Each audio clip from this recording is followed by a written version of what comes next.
Hello students, today we will talk about the Fraunhofer diffraction at n slit.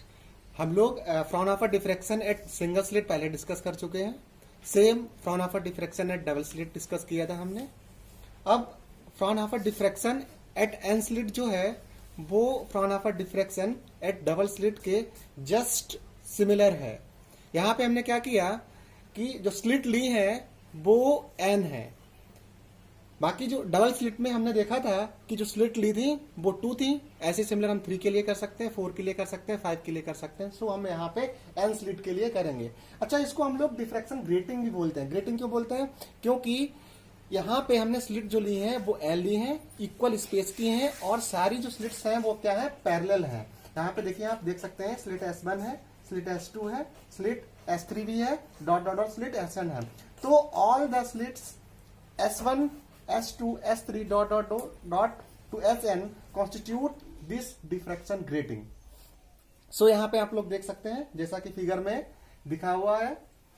देखिए यहाँ पे क्या होता है, Fraunhofer diffraction at n slit is also known as diffraction grating. जैसा अभी मैंने आपको बोला था.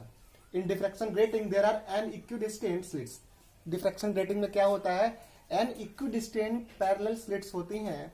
Here each slits of width a और सभी slits की जो विड्थ है वो क्या है, स्मॉल ए है. And the separation between is v और जो उनके बीच की जो सेपरेशन है, separation between them is small b. क्या है वो, स्मॉल b है. एज शोन इन फिगर, जैसा कि फिगर में दिया हुआ है, जैसा कि फिगर में दिया हुआ है. अब आप देखिए यहाँ पे हमने क्या किया है, S1, S2, S3, S4 सबको जोड़ के हमने क्या किया, एक फिनोमिना को यहाँ पे देखिए ड्रॉ किया है. उस फिनोमिना में हमें क्या दिखता है यहाँ पे कि लाइट जो है वो एक ओर से एंटर करती है, दूसरी ओर से डिफ्रैक्ट होके P पॉइंट पे यहाँ पे मिलती है.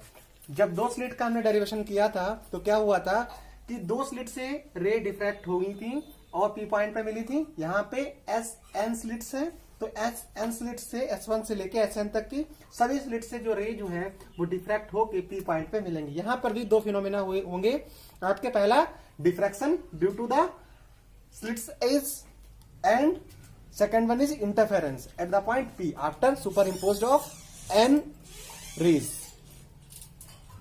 तो अब यहां पे आप लोग देख सकते हैं क्या हुआ. In this experiment there are n secondary diffracted wavelets each of amplitude this. अब देखिए यहाँ पे जितनी भी सेकेंडरी वेवलेट्स हैं, सेकेंडरी वेवलेट्स कौन सी होती हैं, जो डिफ्रैक्शन के बाद वाली वेवलेट्स हैं या जो वेव्स हैं उनको हम क्या बोलते हैं, सेकेंडरी रेज या सेकेंडरी वेवलेट्स बोलते हैं. अब देखिए सेकेंडरी वेवलेट्स जो है वो कहाँ P पॉइंट पे मिलती हैं और उन सभी का जो एम्पलीट्यूड है वो क्या है, A sin alpha upon alpha. सबका एम्पलीट्यूड सेम होगा जैसा कि हमने सिंगल स्लिट में कंसीडर किया था, इसको सॉरी कैलकुलेट किया था.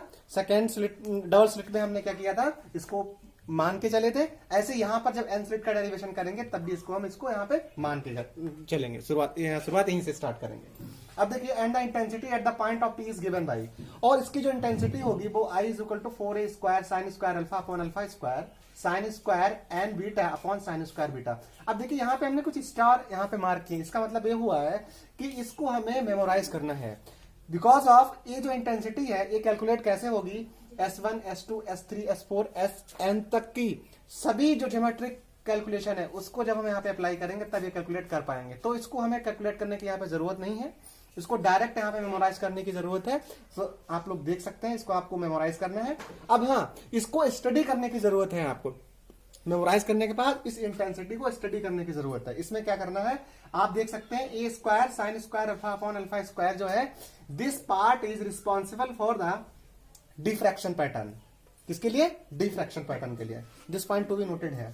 And sine square N beta upon sine square beta is responsible for the interference pattern at the point P on the photographic plate. So here 2 points to be noted here. First one is diffraction pattern due to this A square sin square alpha upon alpha square, and second one is interference due to the sin square and beta upon sin square beta on the photographic plate on at the point P. So जैसा कि मैंने यहाँ पे लिखा है, here in equation first sin square alpha upon alpha square is responsible for the diffraction pattern and second one is responsible for the interference pattern. अब देखिए दो केस यहाँ पे हैं. सबसे पहले हमने क्या किया, साइन स्क्वायर बीटा, अगर ये जो साइन स्क्वायर बीटा जो है वो अगर 0 के इक्वल है हमने मान के चल रहे हैं, अगर ये 0 के इक्वल होगा तो beta is equal to plus minus n पाई होगा।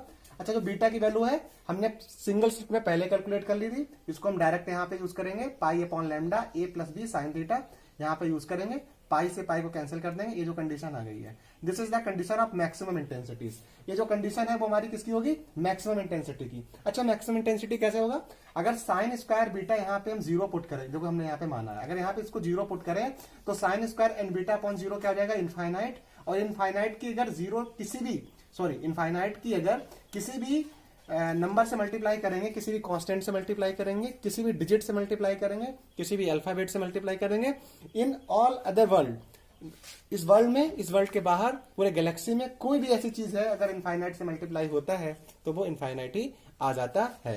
तो यहाँ पे equal to infinite, that means क्या, ये जो हो जाएगा इंटेंसिटी हमारा मैक्सिमम हो जाएगा, इनफाइनाइट दैट मीन्स मैक्सिमम हो जाएगा। सो यहाँ पे हमने देखा यहाँ पे कि n स्लिट्स है, जब डिफ्रैक्शन पैटर्न के बाद p पॉइंट पे इंटरफेरेंस होता है तो उसकी जो इंटेंसिटी है वो क्या होगी, इंटेंसिटी को हमने मेमोराइज किया है।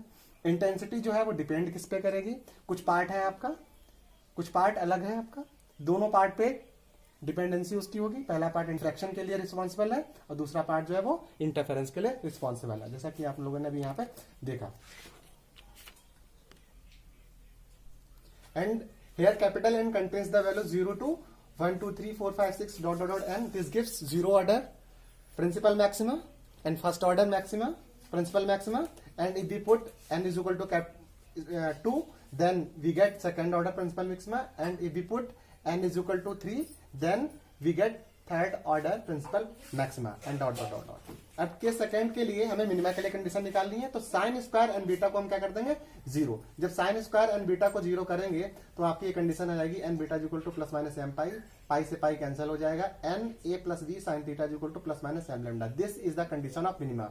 ये जो कंडीशन है वो किसकी होगी, मिनिमा की होगी। किसकी होगी, मिनिमा की। तो हमारा यहाँ पे यही मेन पर्पस था, किसके लिए, डिफ्रैक्शन पैटर्न के लिए हमारे पास क्या होना चाहिए था, मिनिमम की कंडीशन होनी चाहिए थी और मैक्सिमम की कंडीशन होनी चाहिए थी। वो भी हमने यहाँ पे केस फर्स्ट और केस सेकंड से स्टडी कर लिया है। अब हमारे पास बात आती है कि जो डिफ्रैक्शन ग्रेटिंग है, यहाँ पे जो भी हमारा पूरा फिगर था, उस पूरे फिगर में जो भी इंस्ट्रूमेंट बना था उसके डिस्पर्सिव पावर क्या होगी। डिस्पर्सिव पावर का मतलब होता है the ratio of difference between two diffracted angles to the difference between their wavelengths. आपके पास कोई भी दो रेस है, यहाँ पे कितनी रेस थी, बहुत सारी रेस थी, लेकिन डिस्पर्सिव पावर का मतलब क्या हुआ, आपके पास कोई भी दो रेज हैं, उनको डिस्टिंग्विश करने के लिए जो डिस्पर्सिव पावर होगी वो क्या होगी, उनके बीच का एंगल, दोनों रेस के बीच का एंगल और उनकी वेवलेंथ में डिफरेंस, उसका जो रेशियो होगा वो कहलाएगा आपका डिस्पर्सिव पावर कहलाएगा। एंड यू नो दैट, आप लोग जानते हैं ये वाली condition A plus B sine theta equal to N lambda, ये मैक्सिमा की कंडीशन थी आपकी। इसको डिफरेंशिएट करेंगे लैम्डा के रिस्पेक्ट में, जैसे लैम्डा के रिस्पेक्ट में डिफरेंशिएट करेंगे तो आपको मिलेगा A plus B cos theta D theta upon D lambda is equal to small M, D theta upon D lambda is equal to, इसको हम इक्वल के उधर भेज देंगे तो N upon A plus B cos theta आ जाएगा।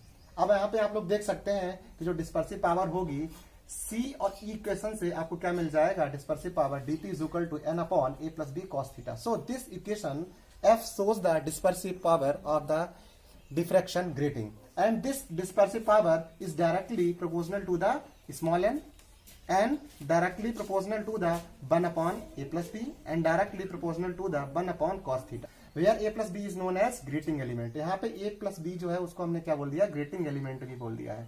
और 1 upon a plus b is known as lines per centimeter, और 1 upon a plus b को हमने क्या बोला, lines per centimeter। जब न्यूमेरिकल हम लोग करेंगे तो 1 upon a plus b जो है वो आपको क्वेश्चन में गिवन होगा या फिर इसके रिस्पेक्ट में कुछ और गिवन होगा, तो इसको कैलकुलेट करना होगा। तो आप लोग इसमें कंफ्यूजन मत होइएगा। अगर आपको लाइंस पर सेंटीमीटर दे रखा है दैट मीन्स आपको 1 अपॉन ए प्लस बी की वैल्यू को दे रखा है उसने यहाँ पे। सो अब हमारे पास जो डिफ्रैक्शन ग्रेटिंग है उसका हमने डिस्पर्सिव पावर स्टडी किया है यहाँ पे, उसको कैसे हम लोग कैलकुलेट करते हैं, उसकी डिपेंडेंसी क्या है। अब यहाँ पे हम लोग देखेंगे उसकी रिजॉल्विंग पावर क्या है। दैट मीन्स रिजॉल्विंग पावर का मतलब ये हुआ है कि आपके पास जो भी नंबर ऑफ लाइंस हैं उनको अलग अलग डिस्टिंग्विश करना आपका रिजॉल्विंग पावर कहलाता है। If you have two waves and if you want to resolve distinguish particularly both the rays, then this phenomena constitute the resolving power of that instrument. Here just like this the resolving power of an instrument is depend on the wavelength, किस पे depend कर रही है, wavelength and there difference, और उनके difference के। जैसे मैंने बोला आपके पास कोई भी दो वेवलेंथ है, उसका रिजॉल्विंग पावर क्या होगा, पहले जो रे है, पहली जो वेवलेट है आपकी, उसकी वेवलेंथ और दोनों वेवलेट आपकी हैं, जो आपके पास जो दोनों वेवलेट्स हैं, दोनों जो रेज हैं, उनका जो डिफरेंस है उसका रेशियो वो आपका क्या कहलाता है, रिजॉल्विंग पावर कहलाता है। With this equation G we resolve the two closest spectral lines और ऑब्जेक्ट। इससे आप क्या कर सकते हैं, ये जो इक्वेशन जी है, इससे आप क्या कर सकते हैं, दो क्लोजेस्ट लाइन है, दैट मीन्स दो पास लाइन है, दैट मीन्स जो डिस्टिंग्विश नहीं हो पा रही है, और आपके पास एक ऐसा इंस्ट्रूमेंट है, इंस्ट्रूमेंट आपके पास यहाँ पे क्या है, डिफ्रैक्शन ग्रेटिंग। डिफ्रैक्शन ग्रेटिंग किसे कहते हैं, Fraunhofer diffraction at N slit, यानी कि Fraunhofer diffraction at N slit जो है, ये जो डिफ्रैक्शन ग्रेटिंग है, उसकी सहायता से हम क्या कर सकते हैं, किन्हीं भी दो क्लोजेस्ट लाइन को अलग अलग देख सकते हैं, उनके बारे में अलग अलग स्टडी कर सकते हैं, उनके बारे में अलग अलग प्रिडिक्शन कर सकते हैं। Because of resolving power defines the distinction of two nearly closest waves. अब आता है आपका रेले क्राइटेरियन फॉर रेजोल्यूशन। अच्छा, रेले क्राइटेरियन फॉर रेजोल्यूशन क्या है, ये भी आपका है, जैसा कि इसमें लिखा है, लॉर्ड रेले, आप जो रेले थे, propose the theory of resolving to resolve the two closest spectral lines.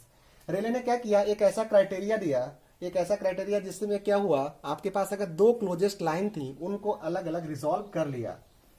उन्होंने एक ऐसा इंस्ट्रूमेंट दिया, उस इंस्ट्रूमेंट ने क्या किया, दो क्लोजेस्ट लाइन को अलग अलग डिस्टिंग्विश कर दिया, by which we easily distinguish their individual presence, जिसके द्वारा हमने क्या किया, जैसा कि अभी मैंने आपको बोला था, उनकी अलग अलग इंडिविजुअली जो प्रेजेंस है वो हमने देख पाई। जो एक दिख रही थी, दो रेस हमको एक दिख रही थी, जब हम एक ऐसा इंस्ट्रूमेंट लाए जो किसने दिया, रेले ने दिया, उससे जब देखा तो उसमें हमें क्या दिखाई दिया कि वो एक नहीं वो दो है। This criterion is known as Rayleigh criterion for resolution of two closest spectral lines. ये जो क्राइटेरिया जो है वो आपका क्या कहलाता है, Rayleigh criterion for resolution for two closest spectral lines, जैसा कि आप यहाँ पे फिगर में देख सकते हैं।